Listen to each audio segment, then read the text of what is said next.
You've been working on your characters for years. You got the chance to grow up with them. What the main lesson Tessa and Hardin taught you all over this year, something you will always thank them for? I think because we've been so lucky to play these roles in such like a fundamental turning point in your lives when you're coming out of your teens and you're becoming an adult, and so much more than just what the characters have taught me on screen, which is an abundance of things, but just also the experience, the whole fandom, the whole franchise, the experience of traveling, and I honestly can't put it down into one thing. I feel like it's taught me almost everything I've learned over the past 4 years because it's been, such a huge part of my life. So I'm very thankful for the experiences that I've had because of playing Tess, and while I've been playing her and doing these films, there's a lot of invaluable memories and life lessons that I think that I've learned. Speaking about the relationship between you and your characters, is there something of your characters you'd like to have and something you think your character should take from you?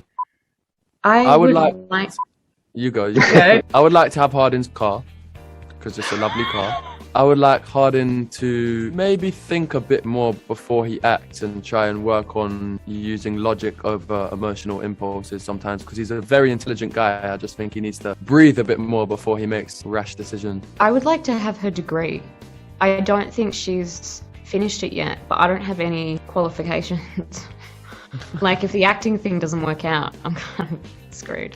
What she should take from me is, I don't know. I think she's great. I think she's a great character, and I don't think she should have anything from me. We all know that the third and the fourth movie were shoot back to back. And this is kind of a big deal in terms of schedules, time.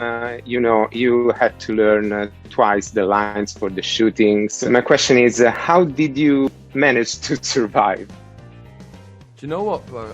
I think such a good question, and I think that we didn't have any tricks. We just burn out towards the end. It just makes you realize maybe everyone who does one film is using 50% of their capacity, because it felt like we really ran ourselves into the ground. It was just hard work, but everyone chipped in and knuckled down, and we got it done. But I don't think there was particularly any key trick to it. You just kind of accept the fact that we're lucky to be here working through a pandemic and we only have so much time, so let's get the job done. And it was definitely hard work for everyone involved, but I think we're all proud to have been a part of it.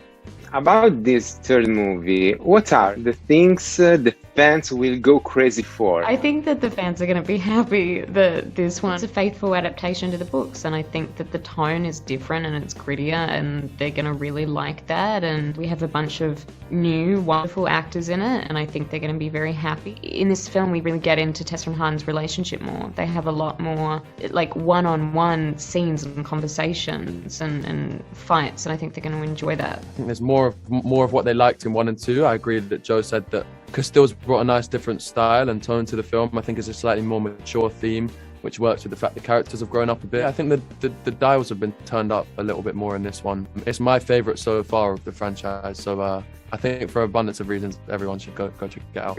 I know from some research I did that you heroes stole some Hardin's wardrobe from the set.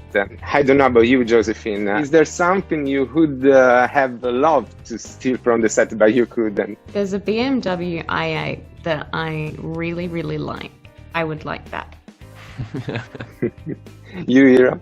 I'll take the car as well. But no, something that I was lucky I got to take a fair bit of wardrobe. A lot of the more important props I think are being held in case, emergency reshoot kind of situations. So we weren't actually allowed to take as much as we would have liked. But yeah, me and Joe will work on those cars and maybe try and find a way to bring them back. But no, until then, I think all we could really take was wardrobe. Kids nowadays have After. What movies were your favorites growing up? Iron Giant was my favorite film as a kid. To mention one, as a kid, I loved that film. The Fifth Element. Can you describe your partner in only 3 words? Smart, confident, talented. Thoughtful. I want to say talented as well, because I always choose that one. So I'd say thoughtful, talented, and caring. This question might be easy for Hero, since he already played a future Slytherin. I would like to know which Harry Potter house do you think you and Ravenclaw. Your character belongs to? We're Slytherin. Everyone over this side is Slytherin, and there's nothing you can do about it. You think you would be Slytherin? Also, I just realised I think I used 2 of the same words you did on describing each other, but it's always very hard to do that anyway, so it's fine to just carry on. Yeah. That's fascinating. I would be Ravenclaw. Tessa would be Gryffindor or Hufflepuff. I'm Slytherin, like here. What is with? So what's Slytherin? We can't tell you. You can't sit here. I agree.